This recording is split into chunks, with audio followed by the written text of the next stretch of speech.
What's going on with priorities in this country? Education contributor Steve Perry. I called on him. I want him to talk to us about this. And you know what, Steve? Forget these two cases that I just brought up because, you know, we're not going to sit here and have discussions about one school system or another school system.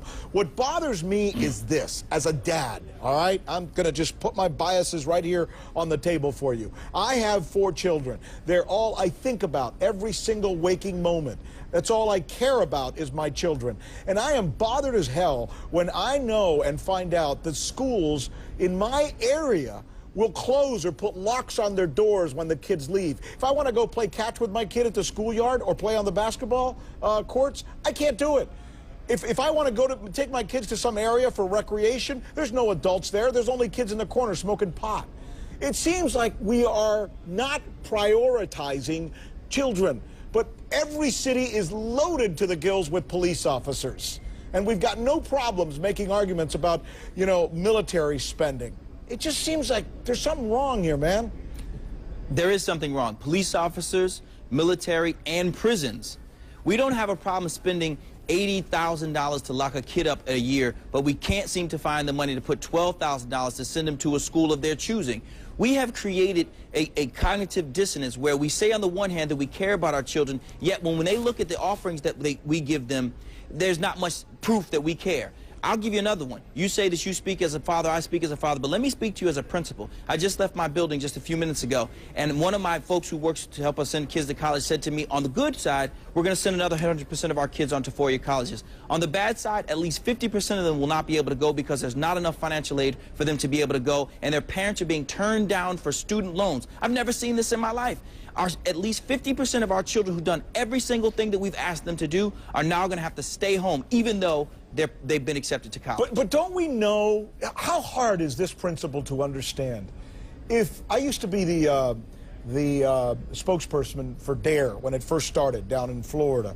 It's about drug education. Yep. And I remember I would say, the way to keep kids off drugs is to get to them before people come to them and offer them drugs. The way to keep kids off the streets, the way to keep kids out of jails, the way to keep kids out of crime is to deal with them before they become criminals. In other words, you got to put water on a flower or on a fruit before it spoils, and it's cheaper that way than to deal with them afterward. Why is this so hard for our leaders and for our people and for Americans to understand? Because thoughtful people like you who care more about their kids than the employees of the schools are not speaking up. There are not enough people out there who understand, wait a minute, when I think back on my high school experience, one of the things I think about are the things I did after school. Sure, there were a lot of great teachers during the course of the day, but they're cutting the programs that tend to mean the most to the children. They cut the sports, they cut the art programs, they cut these other programs that really help us to develop the character that we have over our lives. It's not because we want all of our kids to go on and become great athletes, it's because we want them to learn how to play well with others. And also think of the following.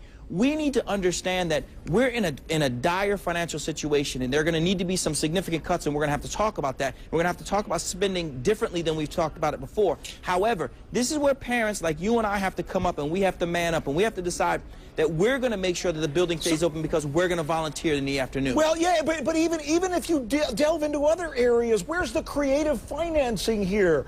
I mean, look, I know exactly what you're talking about. My parents, $9,000 a year, combined income when I was growing up. Guess what? My mom had a job where she got home about 6 or 7 o'clock, working in a factory sewing shoes, and my dad had 2 jobs, including washing dishes at hotels on Miami Beach. I get what it's like to not have parents there. I was lucky I was in an area where the schools were open, where I played ball, where I learned to play football, where I had after school activities. If these kids don't have that, I mean, the damage that will be done generationally is something that we can't even begin to imagine right now. Well, we can imagine it because if we start to look at where we are, if you don't think that the rest of the world is beating our behinds in the academic arms race, think of the following. Go to the doctor and see where your doctor comes from. And if that doesn't work, call tech support for your IBM or for your Mac and see who you call. But you're not going to call somebody from here because we're losing. Here's what I want to ask you about. I want to take a quick break because I'm fired up about this and I want to keep you on. Why can't this president or this administration or this Congress, what Americans want is jobs. Why can't we create the kinds of jobs so people don't have to just collect unemployment? Not that there's anything wrong with collecting unemployment. I understand when you lose your job. But, you know, give a guy a whistle and put him at the school after the kids leave and have them coach and make a football team or a baseball team or divvy them up or teach them about something.